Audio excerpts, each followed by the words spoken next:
देख रहे हैं कि ट्रैक्टर से कलेक्ट्रेट गेट पे यहाँ पर लोग कुछ पहुँचे हैं और यहाँ पर नारेबाजी दिल्ली बॉर्डर पर लोगों को रोका जा रहा है किसानों को, क्या कहेंगे उसको लेकर के? जिस तरीके से आंसू गैस के भी गोले दागे गए किसानों के लिए, लगता है ये विरोध आगे भी और जारी रहेगा? देखिए, कहने वाली बात तो ये, इससे बड़ी शर्मनाक बात नहीं हो सकती।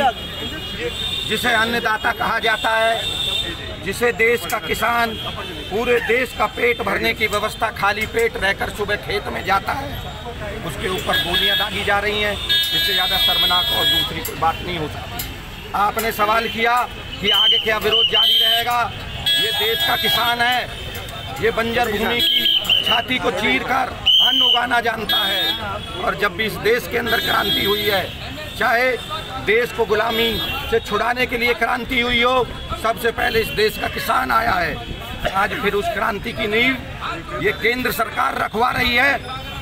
संयुक्त किसान मोर्चा और जितने भी उसके घटक दल हैं पीछे हटने वाले नहीं हैं। ये अच्छे तरीके से सरकार समझ ले, हम किसी भी कीमत पर पीछे नहीं हटेंगे।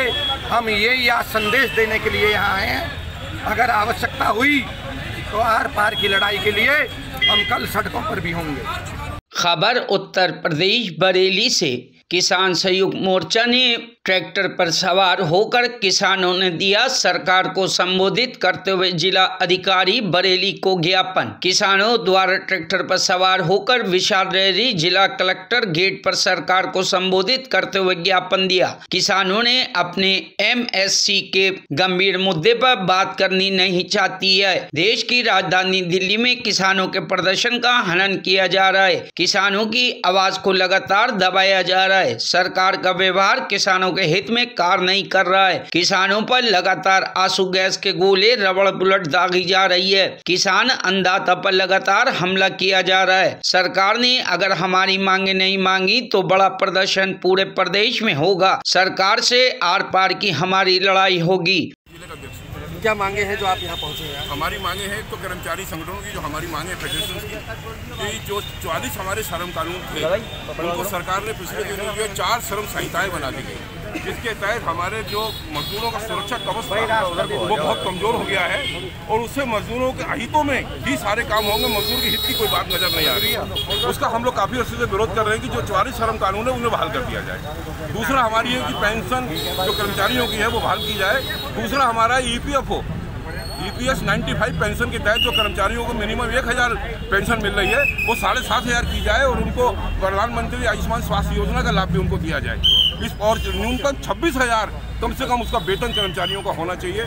ये हमारी मांग है। कि जिस तरीके से हरियाणा रोडों पे भी देखने को मिल रहा है, किसानों का जो विरोध प्रदर्शन चल रहा है, कि आप अपना जैसे यहाँ शांतिपूर्वक आए हैं ऐसे ही विरोध करेंगे, अपनी मांग को रखेंगे या उस तरीके का उग्र रूप लाएंगे? हम लोग यहाँ शांतिपूर्ण ढंग से अपना आंदोलन चला रहे हैं। अगर सरकार नहीं चाहती और सरकार की इसी प्रकार से दंडात्मक रवैया रहा तो हो सकता है कि हमको भी बाध्य होना पड़ेगा। ये मैं आपसे बता, अगर सरकार हमको उकसाएगी तो हम लोग भी उसी तरीके से करेंगे जैसा कि हरियाणा पंजाब बॉर्डर पे हो रहा है। फिलहाल हमने आज यहाँ पे सांकेतिक रूप में एक शांतिपूर्ण तरीके से अपना धरना प्रदर्शन किया है।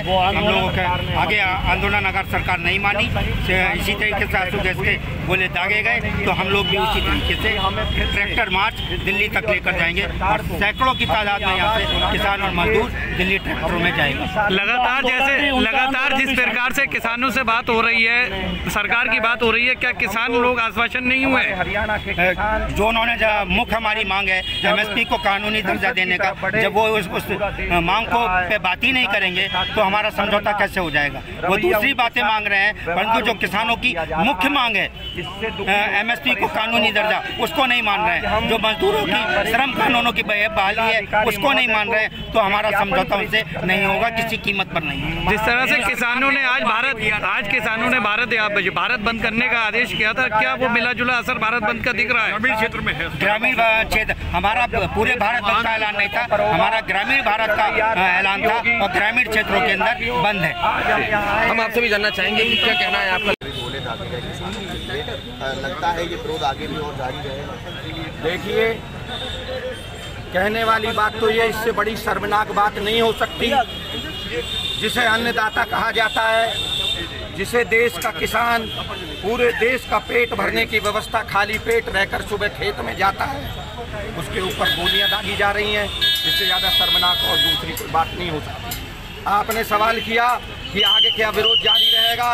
ये देश का किसान है, ये बंजर भूमि की छाती को चीरकर अन्न उगाना जानता है। और जब भी इस देश के अंदर क्रांति हुई है, चाहे देश को गुलामी से छुड़ाने के लिए क्रांति हुई हो, सबसे पहले इस देश का किसान आया है। आज फिर उस क्रांति की नींव ये केंद्र सरकार रखवा रही है।